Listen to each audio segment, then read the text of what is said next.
Hello and welcome to the 156th edition of the Illegal Motion College Football Podcast. In Nashville, Tennessee, I'm the professor, Matt Perkins. And a quick post corner across the Harpeth River from me here in the Music City, it's our own offensive coordinator, the coach, Corey Burton. Well, if you're going to throw me a post corner, you're going to need some protection. And I think the man to call to protection is none other than the third amigo. Third in the Second City, a man who never texts and drives. It's our intrepid blogger from Big Ten and Counting, Josh Cook. Was that sarcasm? No, that's me being honest. You never text and drive. You're not a Michigan State assistant coach. I know. Yeah, because I was going to say, I'll admit, I'll text at stop signs and stoplights. That's okay. I'm okay with that. But I'm okay with that. I've got a no in movement rule. Text. Yeah, definitely. That's good. Definitely. But yeah, that Michigan State, yet another banner day for that university. Oh yeah. Well, they've had a lot of them recently. So, yeah. Fortunately, and Tom Herman also entering the vortex today too. Guess what, guys? None of those three schools, Michigan State, Texas, or Ohio State, are in the rundown tonight. So perfect. We get to steer clear of that. Thank goodness. If you don't know, just more fallout from the Zach Smith story. He had a meltdown on Twitter today. It was. Oh boy. It was something to behold, but we don't have the time to get into that, quite frankly, because, guys, we're going to keep it positive here. We're not. Well, we're going to keep it as positive as we possibly can, given the circumstances. I'm previewing Liberty. There's not going to be too much positive for that preview. Well, I don't know. My BYU preview might rival it for the level of morass. But guess what, though? Football, it's finally back. It is. Ba-ba-da-ba-bum. And we're ready for it. But, guys, we've previewed all the conferences at this point. But there are still 6 more teams left because there are 6 independent teams from this year. So it's week 1. We're going to get to the games here in a second. But to be fair and balanced, we need to do quick previews of the 16 that we haven't done yet. And so, Josh, I'm going to throw it out to you to talk about that newest team in FBS. Yeah, Liberty. So Turner Gill, he has kept Liberty a consistent FCS club, going 41-29 overall and 22-10 in the Big South. But this team struggled in the second half of last season. They got blown out by Kennesaw State and Jacksonville State. Both were FCS playoff representatives from the Big South. So they couldn't beat the cream of the crop or even keep it competitive last year in their own conference. A lot of those issues stem from a defense that was just god-awful against the run a season ago and will be again this year.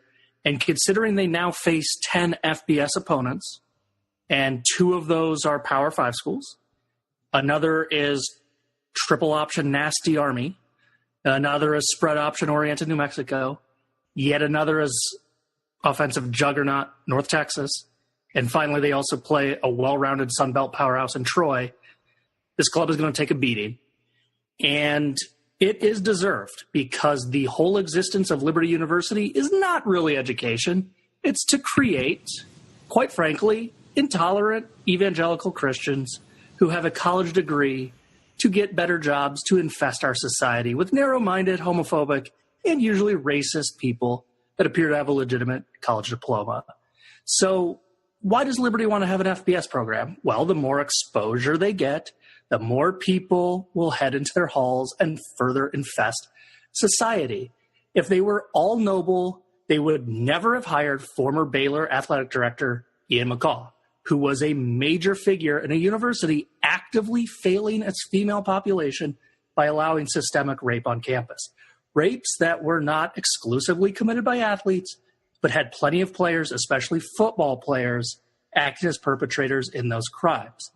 And so this university, which was founded in 1971 by Jerry Falwell, has, let's just look at some of Jerry Falwell's great thoughts on people. For instance, people of color, he said, quote, "The true Negro does not want integration. He realizes his potential is far better among his own race. On LGBT people, he commented, AIDS is just God's punishment for homosexuals. It is God's punishment for the society that tolerates homosexuals. He even insults fellow Christians, saying, quote, "If you're not a born-again Christian, you are a failure as a human being. And finally, if you attend the school, just remember, this is how the founder views you. Christians, like slaves and soldiers, ask no questions." So people, Liberty is a vile institution. They have no place in an equitable society. But hey, at least they got an FBS program now. Good for them. Tell us how you really feel, Josh. You really shouldn't. Yeah, I think they are legitimately a dangerous type of program to have. Like the entire university is dangerous with their overall mission. Well, there's not much of a transition from here, except that we go from one religious school to another when we go to South Bend for Notre Dame, Coach. Can we at least sandwich it with something noble like the good kids at Army? Like, shouldn't we do that? Okay, yeah, fine. Let's do Army. I'll hop in on Army then. Nice. Okay, guys, Jeff Monken, talk about good stuff at Army. He's the best coach they've had in decades. He's awesome. He's back for his 5th season in charge I of the love Black. him at Georgia Southern. Yeah, he's back. He's in his 5th season in charge of the Black Knights, and he has turned this program around in a real way. However, they have to replace Ahmad Bradshaw this year, and that could be a tall task given how productive he has been over the past couple of years. Calvin Hopkins appears to be the guy in line to take the lion's share of snaps behind center in place of Bradshaw, but also don't rule out Kel Walker. He's kind of this do-it-all player for them if you haven't watched them before. He's lined up pretty much everywhere on offense except for the line for this team. He plays mostly out of their wing back or slot back position, but he's also, took a bunch of snaps behind center as well to play a little bit of wide out. Not that wide outs are really used a whole lot in the system, because their wide receivers last year caught a grand total of 5 passes. Yes. So they both graduated. So they have no receivers coming back. So 0 receptions returning, but they only lost 5. I believe Army had multiple wins last year with 0 attempted passes. That is correct. And I believe they had an additional win where their passing line was 0 of 1. Mm-hmm. Well, one thing, while they might not have a pass game or a unit full of big receivers, they definitely have the deepest fullback unit anywhere in the country. The foursome of Darnell Woolfolk, Andy Davidson, Kalen Holt, and Connor Slomka are all listed as co-starters on the depth chart, which is hilarious to begin with, at that all-important position in this triple option attack. The line, however, they have to replace 4 of 5 starters, so they're going to rely on senior center Bryce Holland to get the rest of this unit in the line. On the defensive side of the ball, it really starts and ends with the linebackers. They've got 3 really, really good ones coming back in James Noctegal, Cole Christensen, and Kenneth Brinson. Watch out for Brinson, especially at the outside backer position.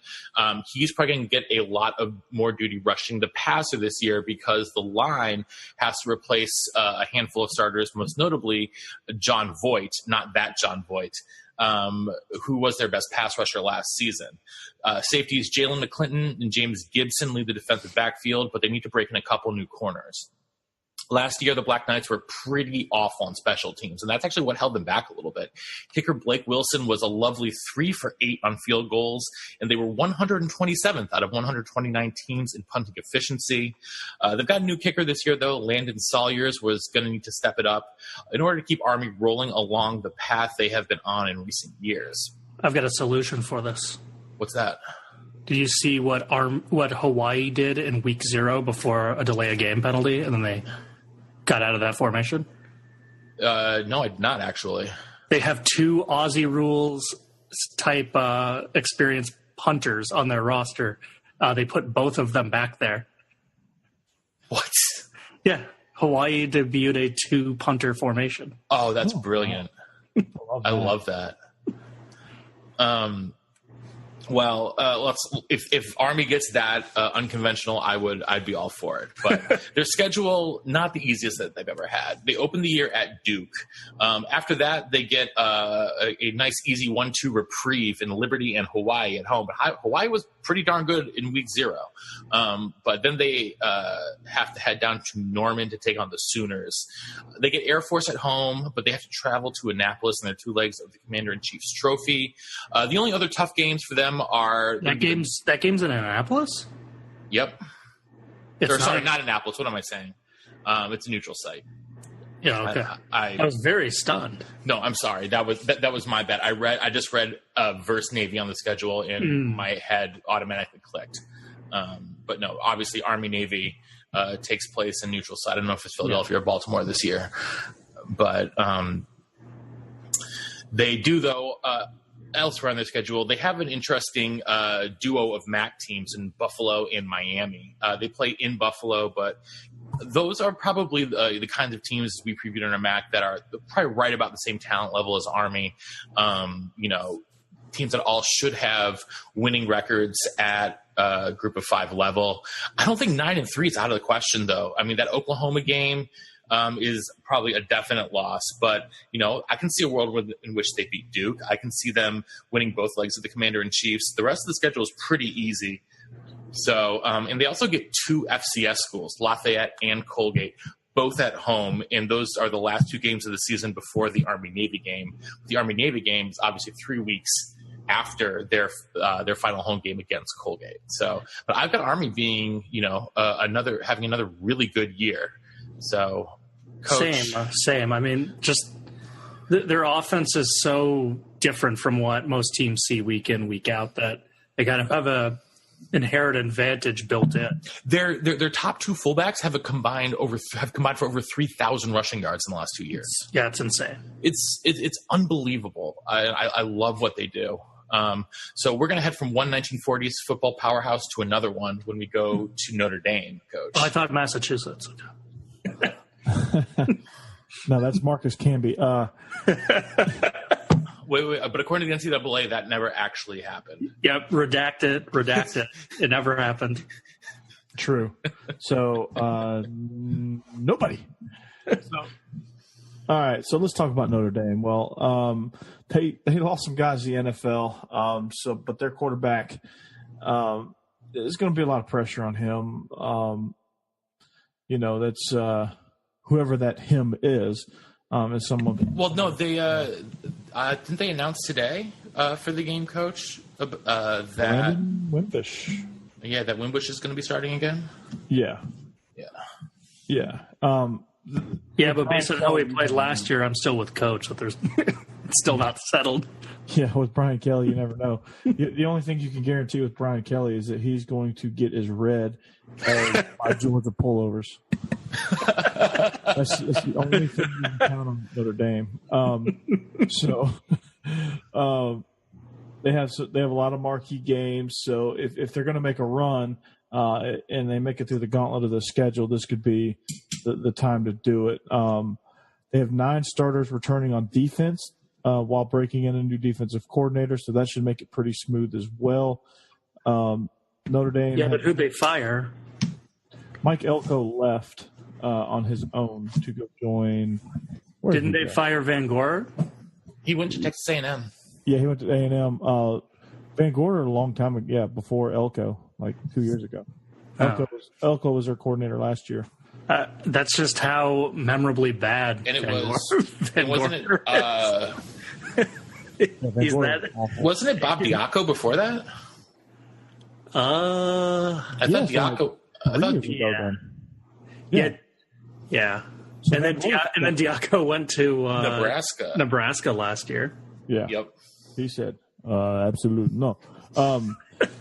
So Notre Dame, they had the number 7 rushing attack last year. They lose Josh Adams and 1,400 yards of production right there. He decided to forego his senior year, look for greener pastures. Their 2 top offensive linemen, Quentin Nelson and Mike McGlinchey, both top 10 picks.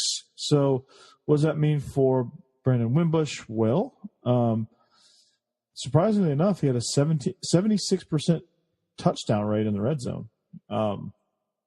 But he completed less than 50% of his passes. So, I'll let you do whatever you want to with that stat there. But you have a dual threat, highly touted freshman Phil Jurkovec. If things go south for Notre Dame, don't be surprised if old Phil is in there. You have Dexter Williams, is a guy that is going to look to fill in at the running back positions. But again, injuries, the injury bug has bit him several times, and that old playbook. He can't master the playbook. I don't know how. Tony Jones Jr. is also somebody that could be in the backfield as well if he stays healthy. Again, and some more hits. Equinemius St. Brown, Kevin Steverson, Miles Boykin. They leave. Chris Finke, Michael Young, guys like that are going to have to step in. Alize Mack at the tight end position and Cole Kmet are going to be two guys that are going to have to there's going to be a lot of mystery on the offensive side of the ball. And then the offensive line, of course, their veteran center, Sam Mustipher, comes back, so that's that's good. Right guard, Alex Bars, comes back. That's good. Tony Kramer and Robert Hainsey, they're splitting time at right they split time at right tackle last year. So they're bringing back four guys with experience. Two of them are starters and two of them are rotational guys. So offensively, to say it's a mystery is an understatement. They took a huge hit with departures offensively. A lot of pressure is going to be on Brandon Wimbush. Is he going to be able to get it done? If not, they go with the young freshman. Otherwise, Brian Kelly has another aneurysm, but that's just a Tuesday up in South Bend. So offensively, you never know what you don't really know what you're going to get, and that'll show itself when we get to the preview later on of their week one opponent. It's not easy week one. So defensively, Mike Elko, he's gone. He's accepted the position at Texas A&M. I had a brain fart earlier. Clark Leah is his protege. He was promoted, so they're going to break him in. They're going to try to keep things very, very similar. He has 9 starters coming back, including cornerbacks Julian Love and Sean Crawford, linebackers Tavion Coney and Drew Tranquill, and then also Jerry Tillery on the defensive line. So with all of that talent coming back, there's still some question marks, mainly in the secondary. They don't have any safeties that are coming back that have any experience, so they're going to be new there. They had a kid, Aloy Gilman, I think I said that right, transferred in from Navy. So he sat out the 2017 season under the transfer rules. He'll step in to one of those safety spots. Nick Coleman will play a role at safety or nickel. He's an incumbent, but didn't really get a whole lot of time. I guess you could consider him a starter. Juniors Jalen Elliott, Devin Studstill, sophomore Jordan Denmark Heath, and freshman Houston Griffin, all also competing for spots in the secondary. So defensively, again, a lot of experience, so it should help Coach Leah transition from being a linebackers coach to the coordinator seat. So Elko took greener pastures and went with old Jimbo down to Texas A&M. So what does this mean for Notre Dame? They're actually looking for their first back-to-back double-digit win seasons since Lou Holtz in 1992 and 93, since he was slobbering all over the microphone and press conferences back then. They have won 10 games in 2 of the last 3 years, but they haven't had back-to-back. They had an ugly 4-8 season in 2016. So what's going to happen? Are they going to have a collapse in November at Miami and Stanford? Can they beat Michigan to start the season? Can they get on a roll? Can they run through their schedule? Or is it going to be Brandon Wimbush's struggle bus? That's going to be the question. And will Brian Kelly's seat get hot? If they struggle, it'll get red hot. If they don't, if they accomplish the back-to-back double-digit winning seasons, it's going to be okay there in Notre Dame. And I think they're going to, I think if they win 10, 11 games, they really have a legitimate shot at the playoffs. But, again, it's a tough schedule. So they're going to have to figure out a lot of stuff on offense if that's going to happen, obviously. Defense is going to keep them in a lot of ball games. That's how I kind of foresee this season going for the Fighting Irish. All right. Well, then, we'll get to our second run through here. These quick slants. Irish have got a big opening game that we will get to here in a little bit.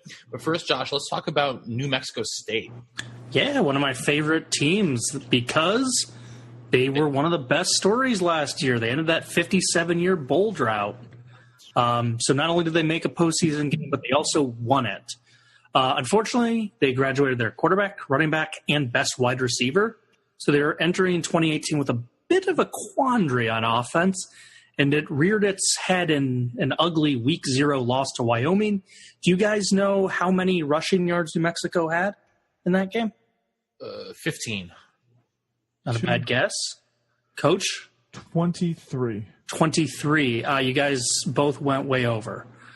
Because in that game, JUCO transfer quarterback Matthew Romero, he didn't quite adjust to FCS speed and was hauled down 4 times. Mm-hmm. So those sacks added up to 31 lost yards, which resulted in a grand total of -9 yards rushing for this team. So they had 22 regular rushing yards. That's not how the stat book reads it. I know, but what I'm saying by that is that's pitiful to begin with. Yeah. Still, though, they got a little bit of some potential, though. They have 6 experienced offensive linemen back. I think Romero will get better as the season goes on. And former Boston College head coach Frank Spaziani worked wonders with the defense a year ago, and that unit gets 7 starters back. Also helping the cause of the new independent schedule, it starts with 3 tough games and BYU late, but everything else in between are winnable dates for this lovable hard luck program. All right. Well, let's head the next up to Provo, Utah, where Kalani Sitake suffered quite the sophomore slump last year. He went 9-4 in his first season at the helm up there for the Cougars, but last year their record flipped to a dismal 4-9 showing, including 6 losses by more than 16 points. Sitake parted ways with BYU legend Ty Detmer, who had been their offensive coordinator, and brought in Jeff Grimes, who before this was the LSU offensive line coach. Tanner Magnum is back for seemingly his 32nd year behind center, and he is joined by tailback Squally Canada, who is probably the team's best playmaker available at any position. At wide receiver, the Cougars return 4 of their top 6 targets from last year. They also get an intriguing grad transfer in Dylan Colley, who comes over from Hawaii. But I'm actually really interested in a guy named Gunnar Romney. He's coming in as a true freshman. He's one of their most hype recruits in a long time. He's a borderline 4-star prospect, 6'3", 185. And he should be able to crack that rotation and get some balls thrown his way. The line will be good, though, despite losing 3 of their stars from last season. They get former rivals 150 recruit Tristan Hogue coming in as a transfer from Notre Dame. He's slated to start at right guard. So the line should be at least adequate for this team. Defensively, things should also be, adequate in Provo. Especially with the return of their 2 best pass rushers in Corbin Saufusi and Sione Takitaki. And while they have to replace their star outside backer in Fred Warner, the linebacking core has enough depth that it shouldn't be that big of a concern. The biggest issue on this side of the ball is at cornerback, where they only have 1 player returning with any sort of significant experience in starter Chris Wilcox. But they've got a tough start to the season. After they open at Arizona, they head home to take on a frisky Cal team who you guys know that I really like. Then they have to head to Madison before getting a reprieve against McNeese State at home. But that is where the easy time ends because they follow that up with a trip to Washington. Second half of the schedule also holds game against Utah State, Northern Illinois, Boise State, and Utah, the latter of 2 which are on the road. If the Cougars can get to 6-6, I think that's doable. I think Sitake would be pretty safe, but if they miss out on a bowl game for a second consecutive year, I wouldn't be surprised if he starts next season on a very hot seat, or even if they really tank, if they decide to part ways with an alum. So finally, though, our last preview, Coach, the University of Massachusetts at Amherst. All right. Is this last and least or last and certainly not least? Certainly not least. UMass, baby. All right. The Minutemen. They are They're an interesting team, really. They were kind of like Missouri last year. Starting 0-6. Sort of like Missouri. Missouri didn't quite start that bad, but UMass started 0-6. They won 4 of their last 6 games to finish the year. So they will look to an offense next year that turns 8 starters and several guys that got experience as well. The defense hopes to build. Also, they have some momentum. Obviously, if you win 4 of your last 6, you're doing something right. So for the offense, quarterback Andrew Ford, senior, he started at Virginia Tech, he threw 22 touchdowns and just 4 interceptions last year for the Minutemen. He averaged 265 yards a game. Those are a few numbers to kind of look at your quarterback and analyze your quarterback position there. An offensive line that's protecting him. They returned nearly everyone on last year's 2 deep. So that's a recipe for some success for UMass. They'll miss their tight end Adam Brenneman. He was an NFL prospect, and he had a catastrophic knee injury. So, but at the wide receiver position, they hope that senior Andy Isabella can do some things. He led them with over 1,000 yards receiving last year. Jesse Britt and Brendan Dingle. They have breakout potential, so they should, if UMass can get off to a faster start, they should see a lot more production there. Running back Marquise Young had close to 1,000 yards, scored 9 times. He's led the Minutemen in rushing the last 3 seasons. They have a Syracuse transfer, Jordan Fredericks, who led the Orange with 607 yards as a freshman, had to sit out. And now comes back. So they, he kind of is, a lot of people like to have the Thunder and Lightning duo. This is, Marquise Young is the Lightning. Jordan Fredericks is going to give them the Thunder. So a lot of experience, a lot of breakout potential on this offense, especially at the wide receiver spot. You have a tandem of running backs that could do some damage. And anytime you have a senior quarterback and a completely veteran offensive line, things only look promising there. Defensively, Ed Pinkham's system last year took a lot to get used to. That's probably why they started slow, among many other reasons. But again, they got all that late momentum there, and they hope to bring that starting this season. I'm pretty sure they had a pretty good camp. Lots to look up there as well. Brenton Barr, their Mike linebacker or middle linebacker, he decided to come back. He thought about going to the NFL draft, or he thought about just skipping his final season, but opted to return. Get this, as a rare 7th-year senior. So we joke a lot of times about they're entering the twilight of their career, but no, he's a 7th-year senior. He was granted 3 additional years of eligibility after missing most of 2013 and all of 2014 and 2015 with injuries while at Towson.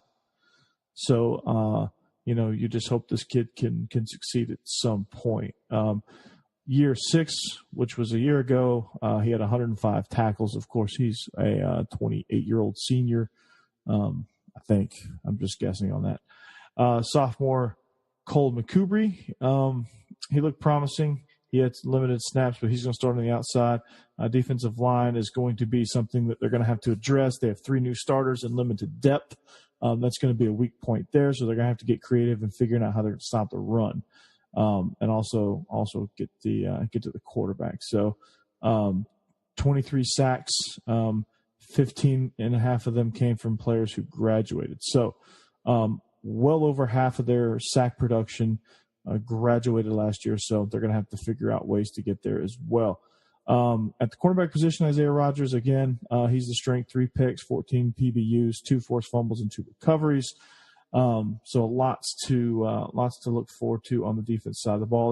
They have a great schedule, lots of explosive players and potential on offense. So should be a fun year for the Minutemen, and they should be fairly exciting to watch. So be on the lookout for UMass. All right. Well, before we get to our previews of Week 1 games, time for a little pop quiz, gentlemen. Ooh, pop quiz. I'm ready. Season's back. Quiz is back. Gentlemen, Is this one going in the grade book? It's first week of the year, so I might be willing to bump the grade up with a retake.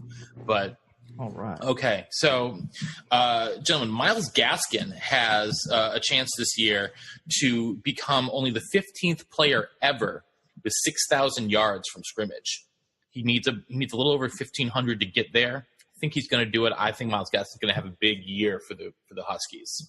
Mm-hmm. But your task is to name the 14 players who have accrued more than 6,000 yards from scrimmage in their college careers. Now, yards from scrimmage, mind you, are rushing and receiving yards. These do not obviously include passing yards. So, Josh, I will start with you. Where was the cutoff? 6,000 yards. 6,000 career yards. 6,000 career yards. Total Okay. yards, yeah. Total yards. Okay. Well, I know one for sure Hit it. because he won a Heisman at our alma mater. So Ron Dane. Ron Dane is correct. He's number 2 all time, 7,429 career yards. All right. I'm going to go with LaDainian Tomlinson. Ooh, no, LaDainian Tomlinson did not. He finished his career 5,654, just 346 yards short. Let's see. Well, probably the guy then that passed Ron Dane for all-time leading rusher feels like a pretty safe bet, which was Donnell from the Aztecs, right? Donnell Pumphrey, he is correct. He's number 1, 7,444 total yards. Nice. Wow, I just kicked the door wide open for you, Josh. I'm going to have to get back in it. I'm going to go with an oddball request so I can get back in the game here. This guy won the Heisman with the Penn State Nittany Lions. Kajana Carter. No. No? He is not in the top 250 players. This is going about as well as Kajana Carter's NFL career for coach. That's about right. Yeah, Kajana Carter, nope, nowhere to be found. All right. Well, then. Josh? So now it's back to me. Let's see. Google. I'm going to need an answer.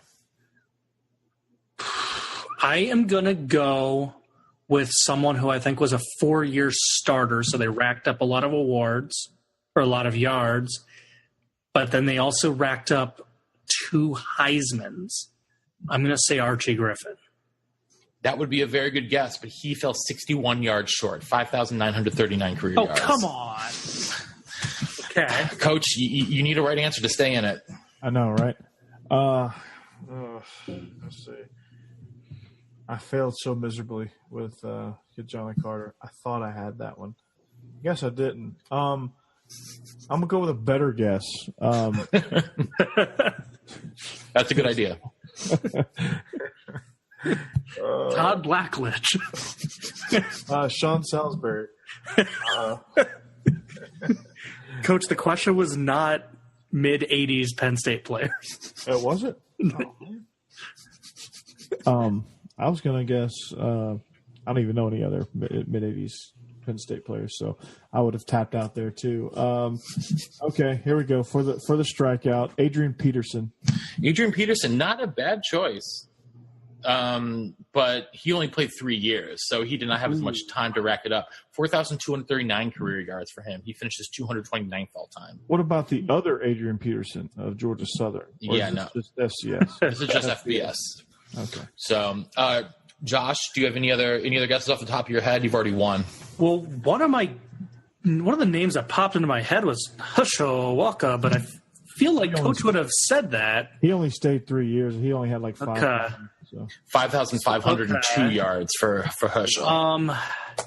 I've noticed a common thread, Matt, whenever you do these questions. I swear to God, Tony Dorsett's name always pops up. Tony Dorsett, number 4 all time, 6,941 yards. Okay. What about the Juice? Ooh, I like that. Nope, sorry, not top. Yeah. He's not in the top 250. Marcus And- Allen?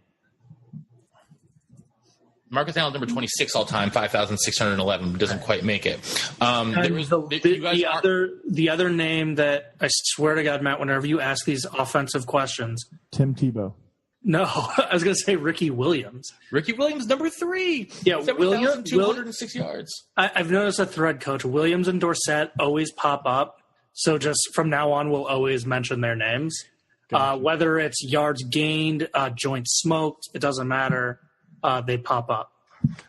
So a couple notable guys you missed. So I had a few other guesses. Okay, hit it. Where is that other amazing SDSU back, Marshall Falk? Marshall Falk, 31st all time, 5,562 yards. Where is that other amazing Wisconsin running back, Monte Ball? Monty Ball, 21st all time, 5,738. Okay. Where's Melvin? Melvin Gordon only played like basically 2 years, but he still had 5,143 total Nice. yards. There's one other guy that, let's see, he had over 1,100 yards rushing all 4 of his seasons. So that was, I think I know where you're going with this. That was 4,400. So that means he would have just needed a little bit more passing yards. But he actually, last year he ran for 1,300. You're on the right track. Is it Justin Jackson? It is Justin Jackson. Nice. Number 10 all time, 6,298. And that taps out. The only other people are either like super old timers or people that I'm just forgetting about. There was one other guy who was a senior last year. Who you guys forgot about, Royce Freeman, number 7 all time, 6,435 yards. You guys also missed. You guys guessed a couple of USC tailbacks, but not the right one. Charles White was 5th all time. Other names: D'Angelo Williams, Moeldy Moore, Darren Nelson, Damian Fletcher, Cedric Benson, Travis Prentice, and Anthony Thompson. I've got a question, teacher. Mm-hmm. No disrespect to wherever he played, but who the hell is Travis Prentice? He played at Miami of Ohio in the late 90s. He had 6,118 yards in his career.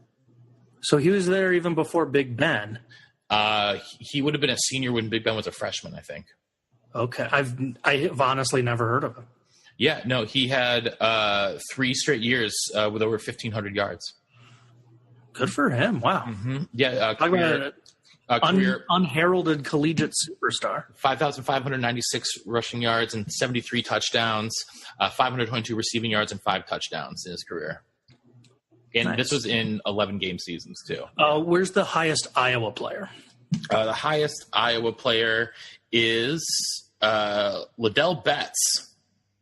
Ooh, some of the great mid-90s, like Sun Bowl. Late 90s, 98 to 2001. Yeah. Who's the 4,000. highest dog not named Herschel? Chubb? Yep. It's Chubb. It's Chubb. Coach, I think you mispronounced that. I believe it's Hushawaka. Herschel Walker. So, yeah. Well, yeah. thanks for playing. Now we got to get into some deep roots. To tie in with our previous segment, who is the highest Massachusetts Minuteman? I don't think they have anyone in the top 250. Marcus Camby. I was waiting for you to say it, Matt, and Coach got there. Who's the highest Longhorn? Oh, yeah, that's right. Ricky Williams in a number of categories. I don't know, man. Sed Benson could challenge him in a couple of those. Yeah, you're right. Touche. Well, speaking of legal marijuana, Washington, they're playing Auburn in the first week. I think that's the best transition we've ever had on our show. Well, I mean, we got to start somewhere. So we are off here, gentlemen, on this is our 4th season together. Off where? Off the rails? Like I said, it's our 4th season together, so we are clearly off the rails. But let's start it. Let's get it started in Hotlanta, your hometown, Coach. Oh, yeah. Washington and Auburn are going to face off in the Chick-fil-A kickoff game in the Mercedes-Benz Stadium. This is the only matchup of top 10 teams this week, but it's a doozy. Coach, the thing I'm most excited about in this matchup is directly the matchup between Auburn's defensive line and Washington's offensive line. Both Auburn's D-line is one of the best in the country. I think Washington has a fantastic O-line led by their superior left tackle and Trey Adams. 2 of the best units in the country who's going to have the upper hand? You know what? I think, just the overall speed of those guys up front. I think Auburn's going to have the upper hand because, I think just those guys, they're the best defensive line not named Clemson. I mean, those guys flat get after you, and they have 4, 5, 6 guys that can come in and just speed rush, bull rush, whatever you want to do. I think Washington has not and probably will not ever see a defensive line that good. So that's not saying Washington's offensive line is terrible, but I mean, you just look at what Auburn did to just about everybody they faced. I mean, they just broke everyone down. They would grind the game to a halt. They would stop just about everything because really can't do anything against their front. I mean, you watched them against Clemson to start the year. Clemson comes in with this high-powered offense, and it's the same guys. And they shut them down. They shut Georgia down when Georgia was number 1 in the country. They shut Alabama down. I mean, they just keep rolling.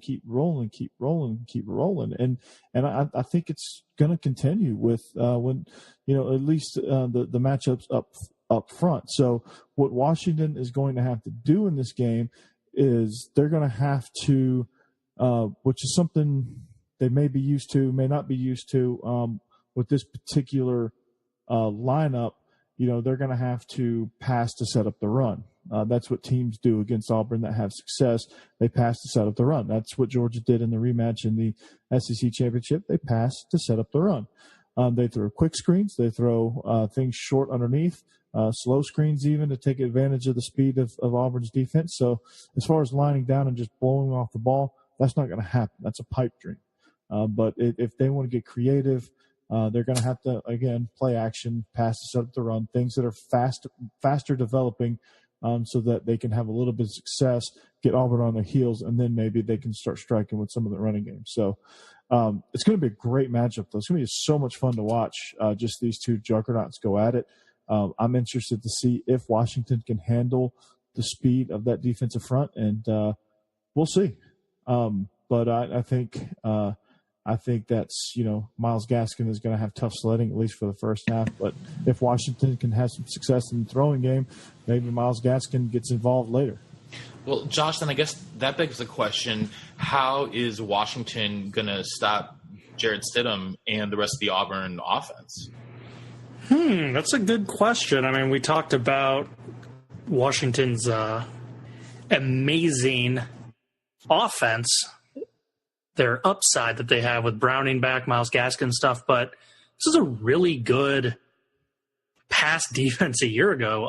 As good as Auburn was, Washington actually finished better in total pass defense at 19th a season ago. They also finished with more sacks. Washington was really good at getting after the quarterback themselves with 37. I think you saw when Auburn struggled and Stidham struggled, it was because of a pass rush.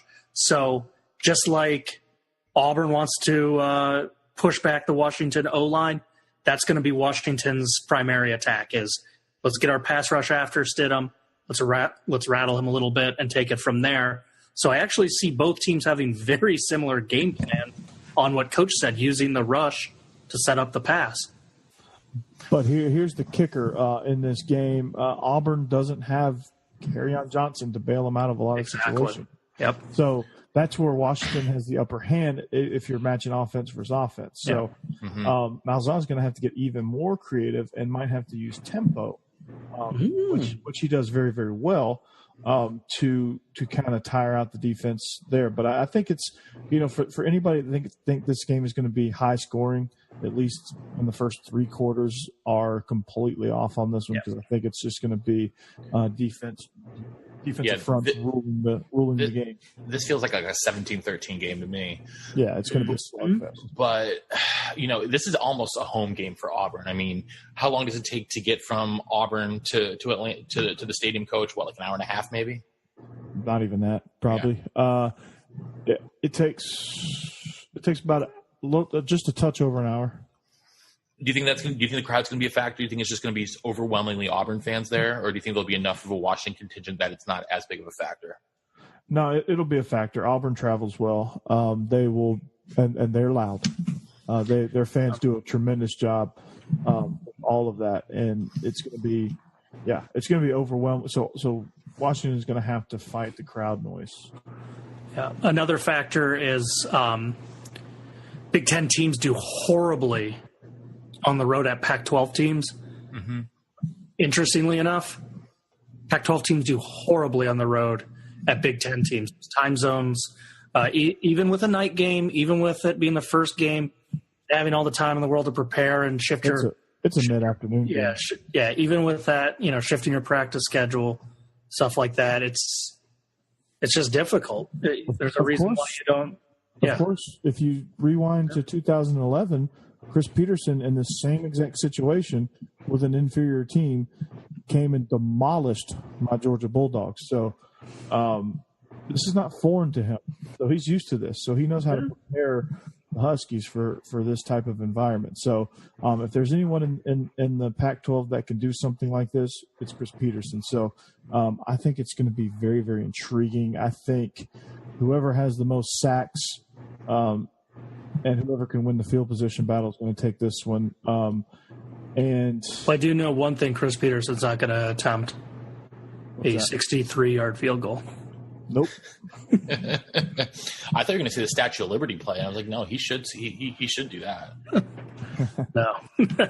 Well, let's go from one half of the Iron Bowl to the other half. And to do that, we have to head to Orlando, where reigning national champion, quote unquote national champion. We all know UCF is the real champ. Yeah. UCF's the people's champ. Yeah. UCF Alabama begins their title defense against Louisville, who just lost their best player in program history, Lamar Jackson. Josh, what does Louisville need to do in order to keep this one from just becoming a laugher? Find a magical extra year of eligibility for Lamar Jackson. You don't believe in Jalen Puma Pass? No. Okay.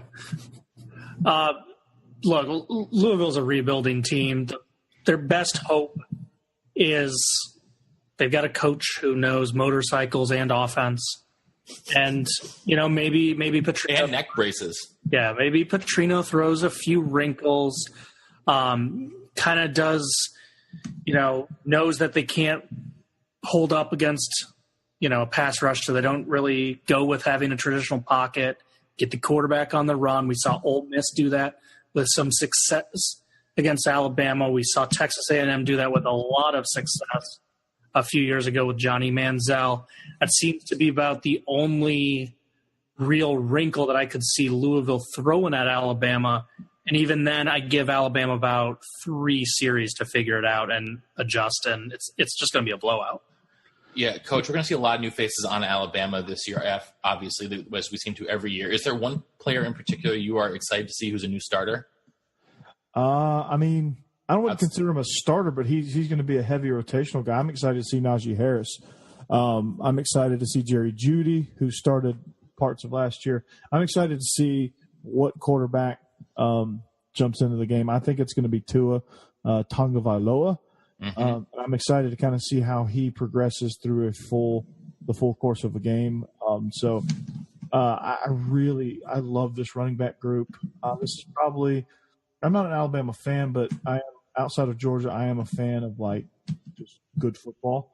And Damian Harris and Najee Harris might be, they're unrelated by the way, might be one of my favorite running back tandems outside of Athens in the entire country to watch. I mean, this tandem has everything you want. You have the speed, pass catching, can run with enough power guy, Damian Harris, and then you have Najee, who's 6'2", 230-pound battering ram that can run like a deer. So it'd be exciting to watch them. And if you want to see some talent, if you want to see a blowout, really, just watch this game. This game will be a snooze fest after halftime. So if you want to watch this one, watch it before halftime. To be honest, I think Alabama is just head and shoulders talent-wise above Louisville, and Louisville lost 90% of their talent when Lamar Jackson got drafted by the Ravens. All right. Well, yeah. It's definitely going to be tough. I am excited to see Jalen pass, though. I think he's going to. Obviously, he's not going to be Lamar Jackson. No one ever could be Lamar Jackson. He's a completely different quarterback, a completely different kind of athlete.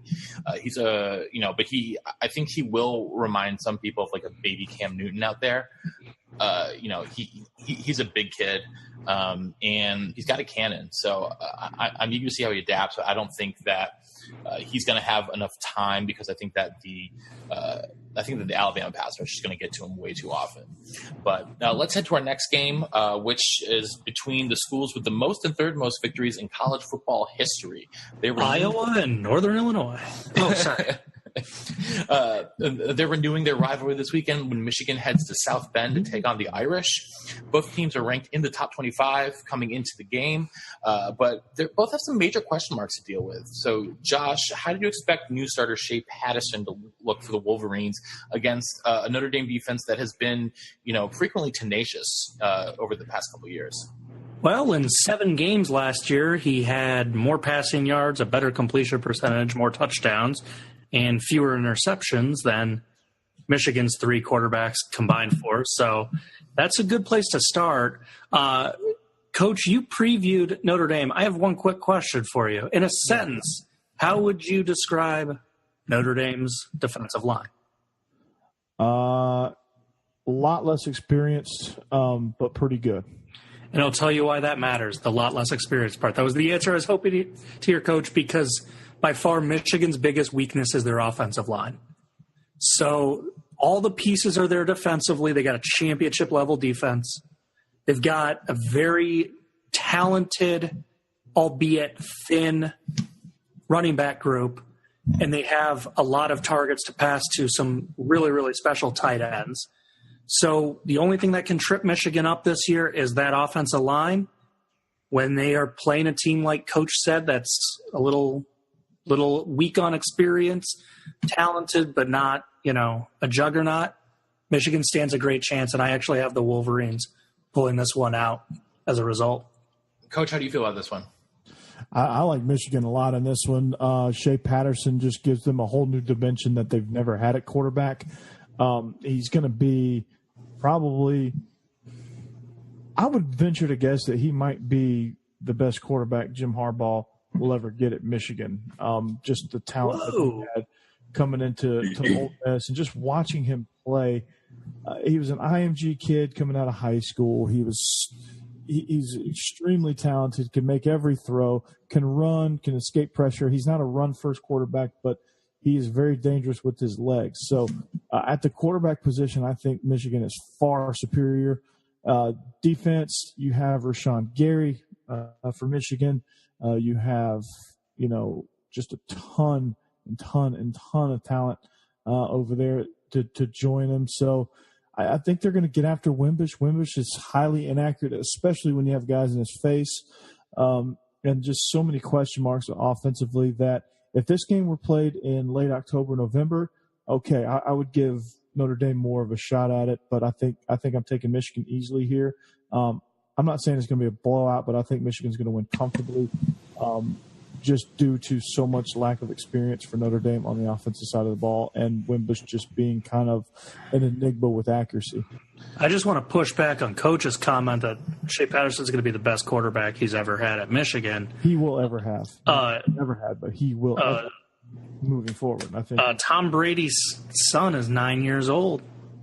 Give it some time. 9 more years for him to drink whatever Kool-Aid Tom Brady drinks and take the steroids. Somehow I don't feel like Harbaugh's gonna be there in 9 years. Just saying. But where's he going? The Colts? No, he's going to the Dolphins, and you heard it here first. You heard it here first. Well, let's head from Catholics to convicts where Miami takes on LSU. Miami. Let's see me scratching my head in Miami. Sunday night in Jerry World, the U is coming off one of their best seasons in a decade, and they're set to take on Coach O and the Bayou Bengals.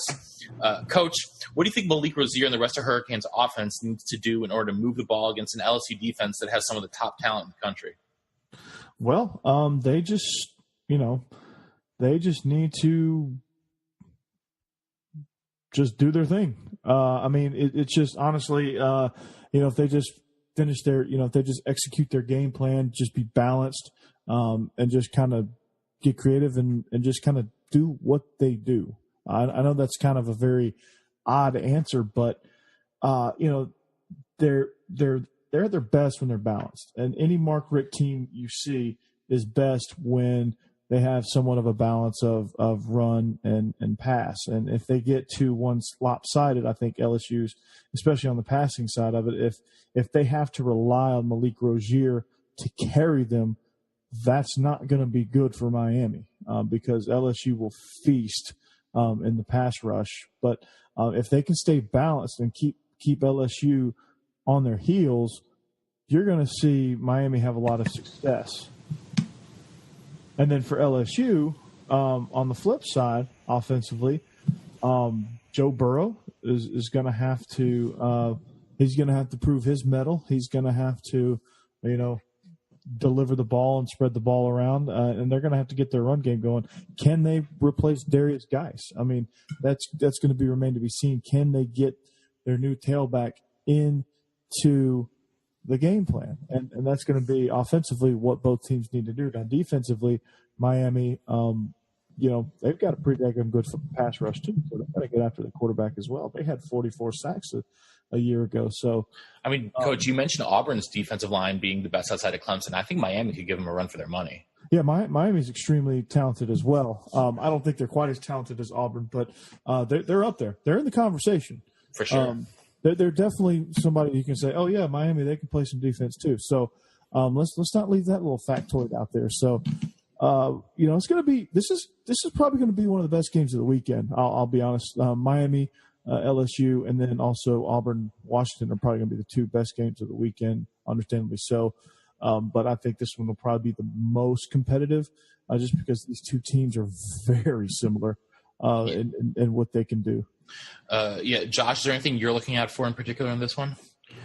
Well, I just, when we were previewing the SEC, I talked about how I was really down on LSU's offense and, didn't think they found a great replacement for, their offensive situation, their new coordinator, things like that. And they finished 48th in offense a year ago, which I know it was that high.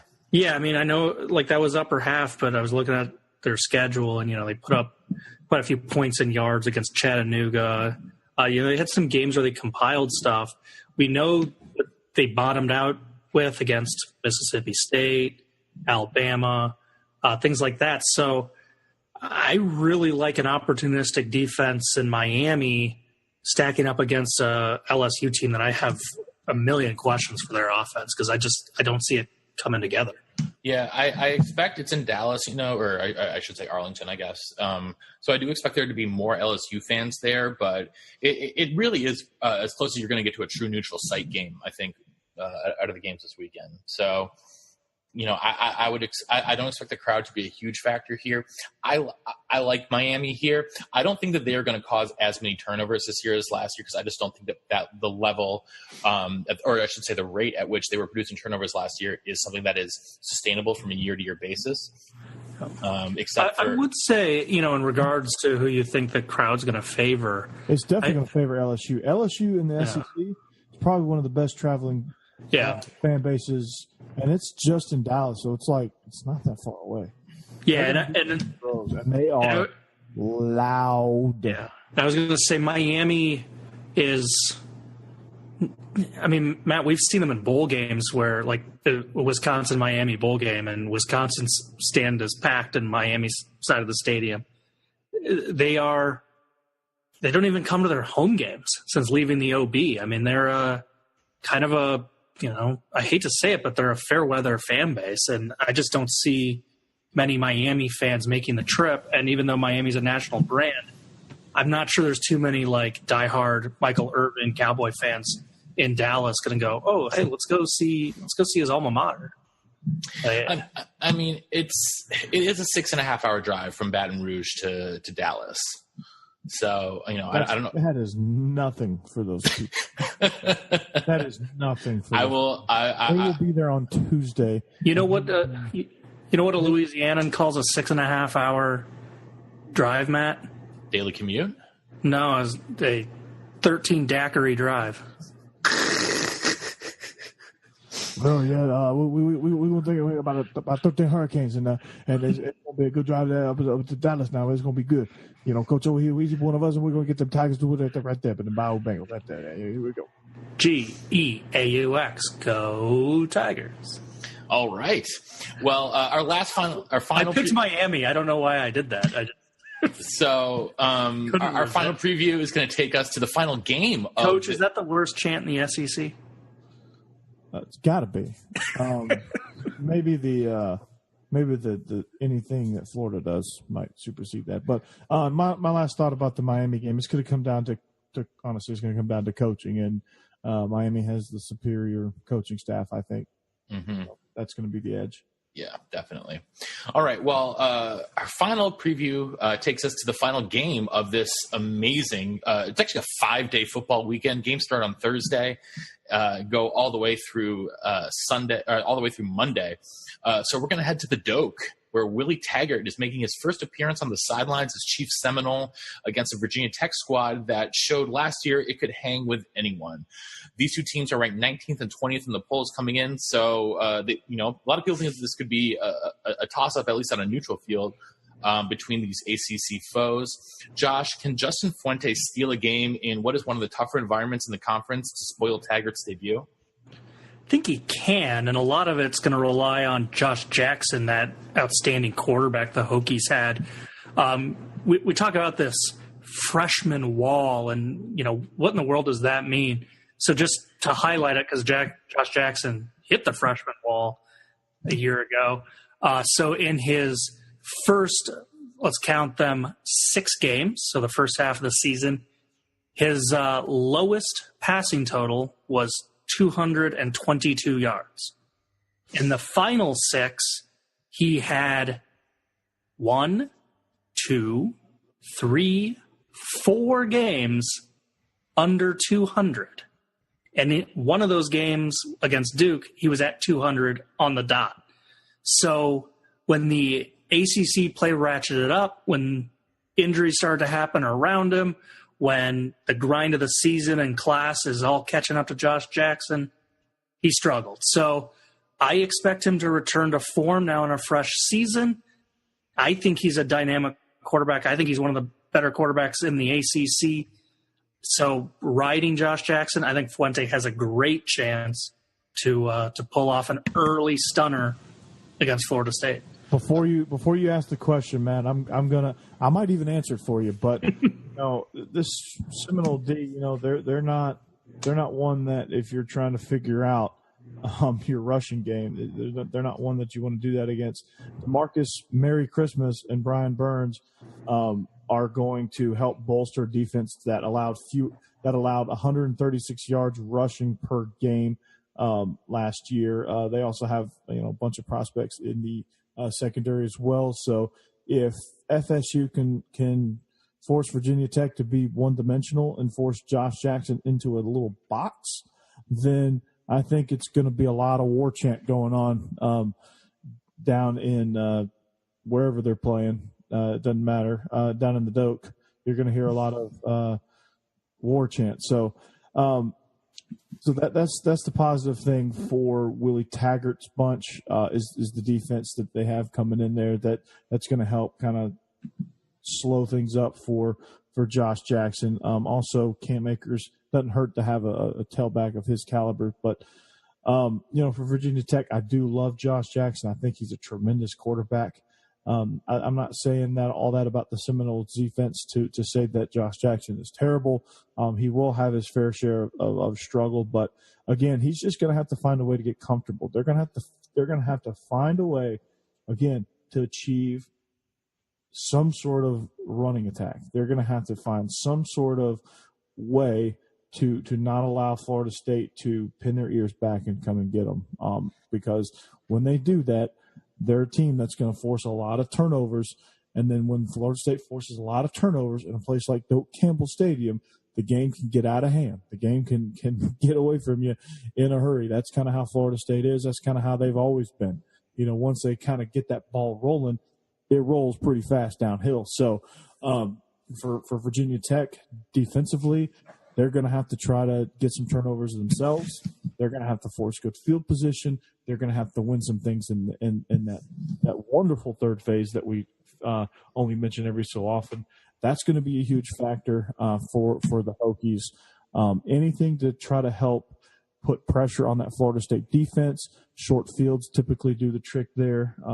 Big special teams plays that can flip bad field position to good field position for you.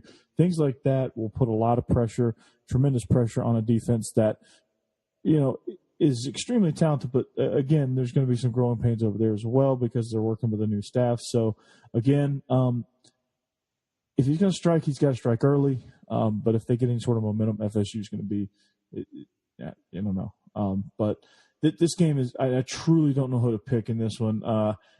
I could pick Florida State right now. Tomorrow I'm going to pick Virginia Tech. And then by game time, I'm going to have Florida State again. I'm going to watch the first series and say, Virginia Tech's going to win this one, and so on and so forth. That's what kind of game it's going to be.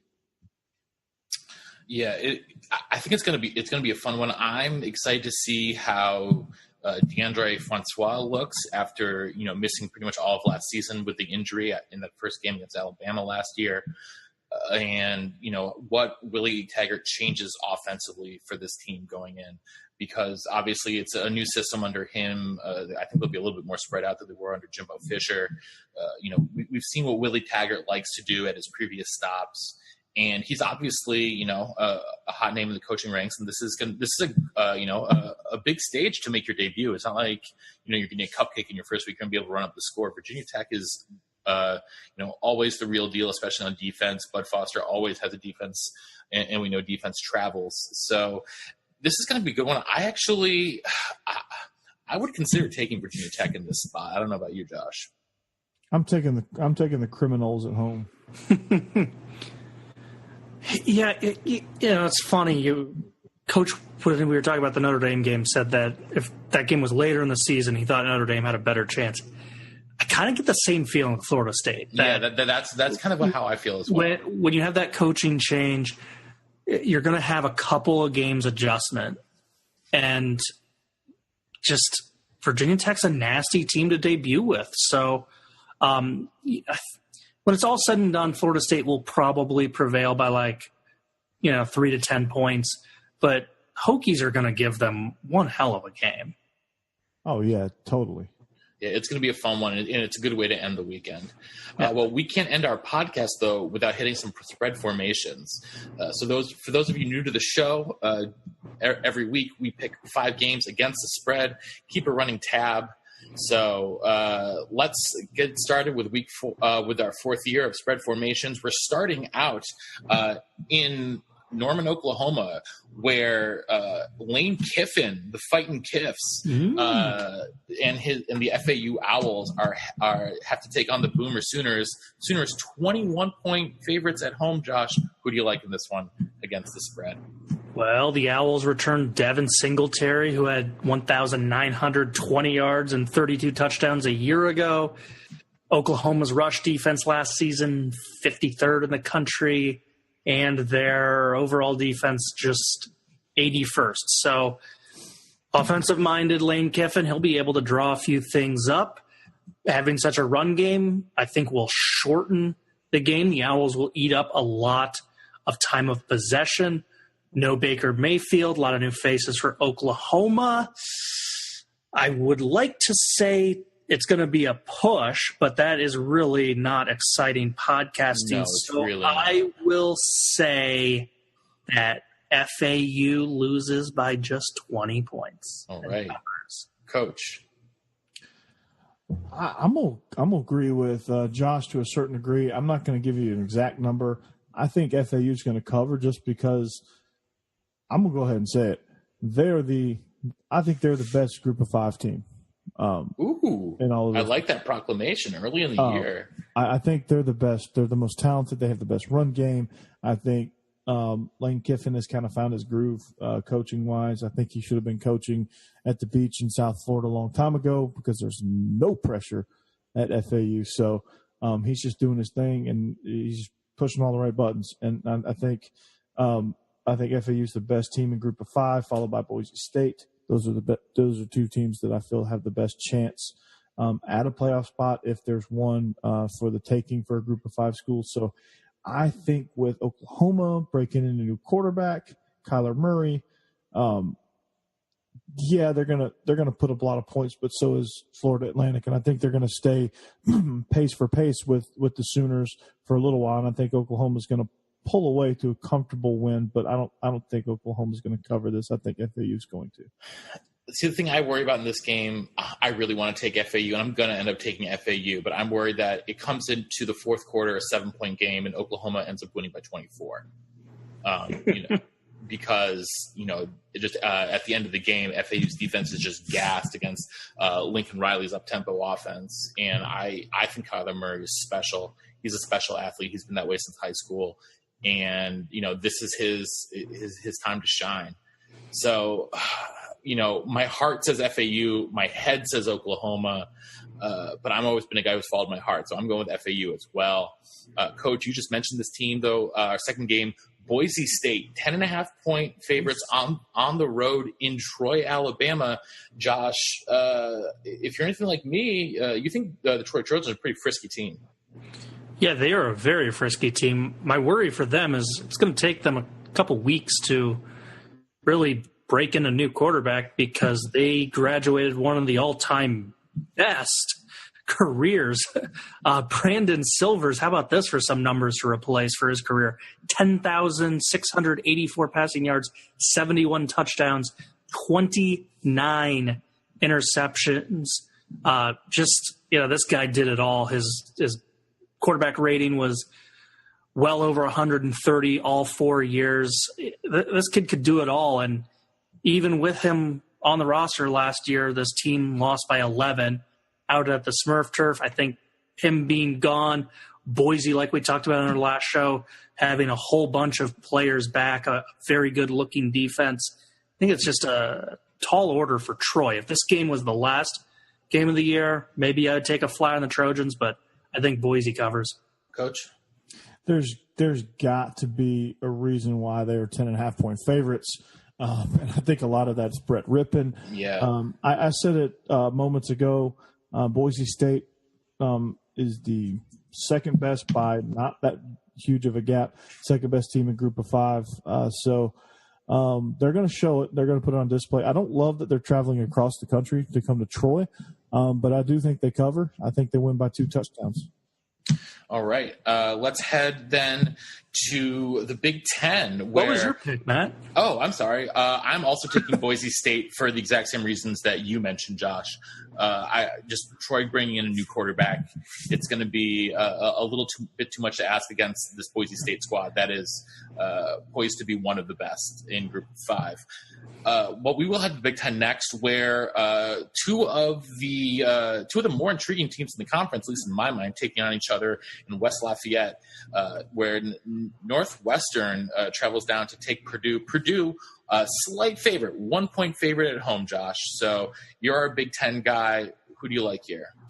Well, Purdue has to replace 8 starters on defense. That's going to be really tricky.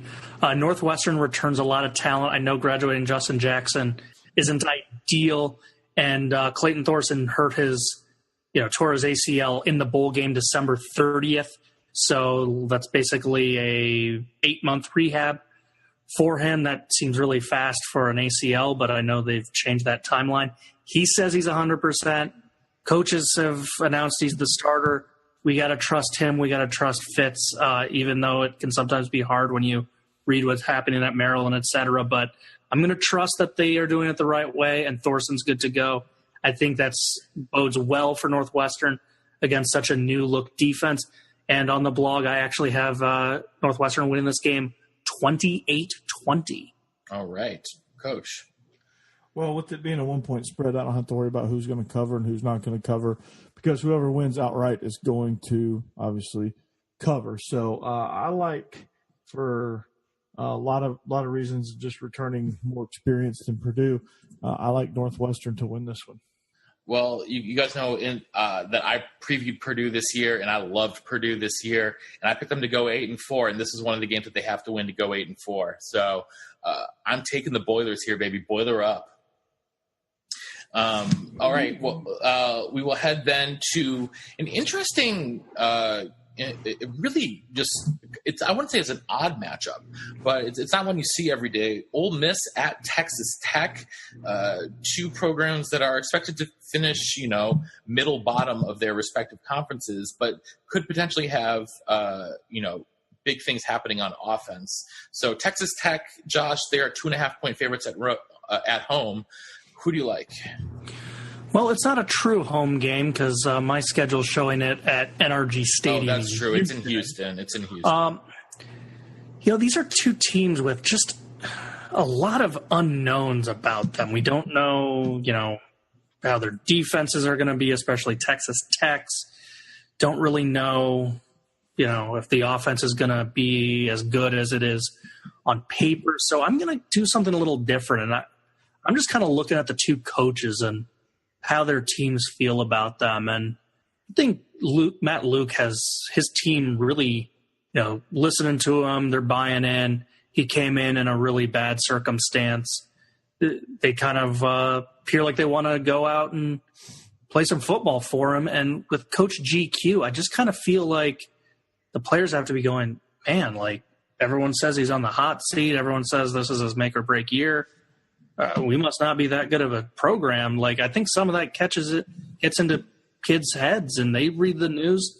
They're not blind to it. So I think Ole Miss is just going to have a little bit more fighting spirit in this game. All right, Coach. Well, a couple fun facts about this matchup. Ole Miss offensive coordinator Phil Longo comes from the Mike Leach coaching tree. Texas Tech head coach Cliff Kingsbury playing for Mike Leach. So guess what? They're good buds, and they're going to be mirror images of each other. So it's really going to come down to, honestly, the defenses. And this is going to be really odd to say, but the Texas Tech defense, I think, has a slight edge over the Land Sharks because they've improved every year under Coach Gibbs as their defensive coordinator. They've made huge leaps and bounds defensively, and I think they're going to have the slight edge. This is going to be a score fest no matter what, no matter how you slice it and dice it. So the stats are going to be a little bit skewed, but I think Texas Tech is going to make one, maybe two more stops than Ole Miss. I think I think their backs are against the wall. And you say fighting spirit. They love Coach Kingsbury. They love Coach GQ out there in Texas Tech, and they're gonna fight to keep them off the hot seat. And I think they're gonna play with a chip on their shoulder. So I'm gonna take the Red Raiders in this one. It's kind of odd that I go against the SEC, but I think in this scenario, I'm going to. Coach, I think that's the first positive thing anyone has said about Texas Tech's defense since Zach Thomas graduated. Well, it's true. I previewed them. They are good. Yeah, I like the Red Raiders in this one as well. I think Ole Miss is just – they obviously have some superior talent. The two best players in this game are both going to be in Mississippi uniforms in A.J. Brown and their big left tackle, what's his name, Greg Little. But across the board, though, I think Texas Tech is going to be a little bit more balanced, and I think that they will come away winning this one by about a touchdown. So finally, though, let's go to the great state of Hawaii, where Navy are 12-point favorites on the road in Aloha Stadium. Josh, what you got? Well, this is going to be an interesting game. First of all, the Navy offensive coordinator, Jaron Jasper, has to be excited that his young man, his boy, got that heart transplant. That was an ongoing story last year, the health of that kid. So that has to be a weight off of his shoulders, his player's shoulders, his family's shoulder, because the story was very, not pun intended at all, but it was very heartbreaking to hear about last year. So that's some good news for Navy. Even better news in terms of X's and O's. Malcolm Perry is a quarterback who not only can run the option, but he has something that Zach Abey lacked, and that's what we call an arm.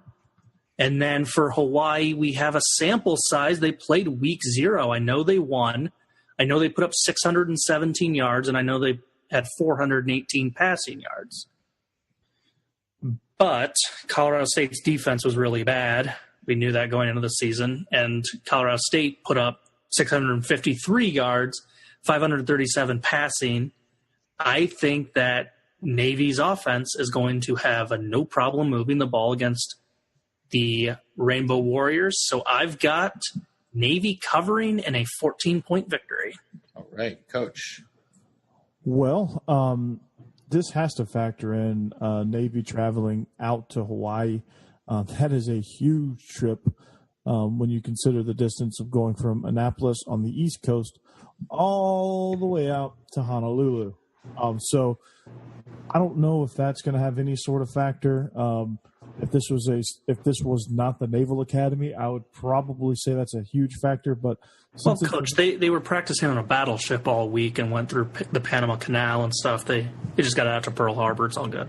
Okay, good. Oh. Well, that's good. That's good for them. So, I think the offensive line were in order to reinforce the idea of staying low. They did all of their drills inside of a submarine, so that's good. Anyway, I think Navy, again, we know what they're going to have offensively with that attack. It doesn't matter who you plug in there outside of Keenan Reynolds, who's super talented, but just about anybody that Ken Niumatalolo deems good enough to start will have this thing going as a well-oiled machine. Hawaii can't really stop much of anybody, but no one can really stop Hawaii much either. So, again, Navy's going to have to figure out a way to keep up with Hawaii's production. And I think that the way they're going to do it is they're going to shorten the game by holding onto the ball and doing what they do best, which is grind the clock out, chew up big chunk yardage. And I think Navy's going to cover. Hawaii's going to make it difficult on them, but I think Navy's going to pull away in the end and cover this thing. All right. As much promise as Hawaii showed last week, I still believe in the machine that was originally built by Paul Johnson there at Navy and has been kept going by Ken Niumatalolo. Obviously you worry about the travel a little bit, but that Hawaii still, it's going to be a big adjustment going from playing against Colorado State last week, who likes to air it out, to go against the triple option of Navy. So I'm going to take the middies here as well. Well, gentlemen, that is our week 1 preview. I am pumped for football to return. Josh, any final words? Yeah, I mean, we did it again. We somehow buried the lead. Arkansas hosts Eastern Illinois in their march to the most improbable 12-0 season to ever happen in college football. And you're talking about Eastern Illinois season, right? No, I'm talking about Arkansas. So I just don't know how we buried the lead. I don't get it. It's like every week we can't talk about Arkansas football. Well, and, we couldn't have our annual Kansas bet of the game because Kansas opens the year against Nichols University, an FCS school, and there was no line on the game. Is that Nichols State? Yeah. Yeah. It's actually a road game for Kansas because the track is in use. I'm just kidding. It's not. It's in Lawrence. Lawrence, Louisiana. Great. Coach, any final words from you?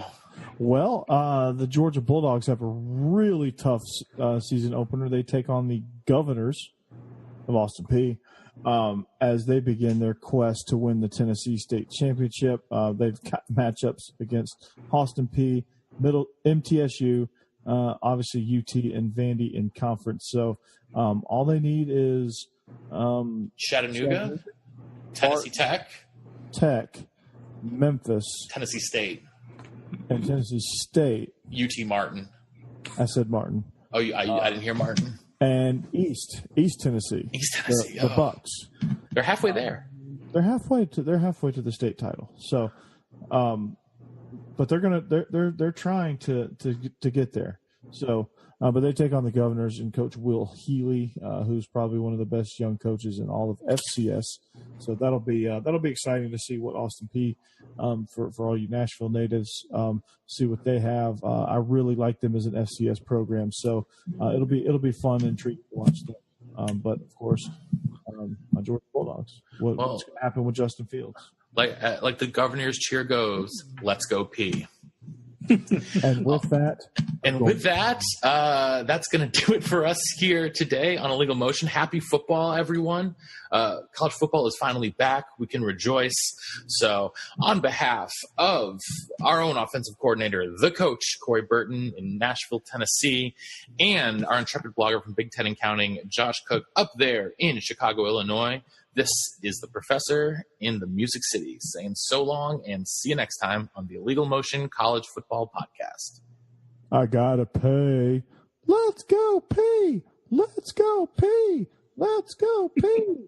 Thanks for listening to the Illegal Motion College Football Podcast. To get in touch with the show, email us at illegalmotionpodcast@gmail.com or follow us on Twitter at illegal_motion.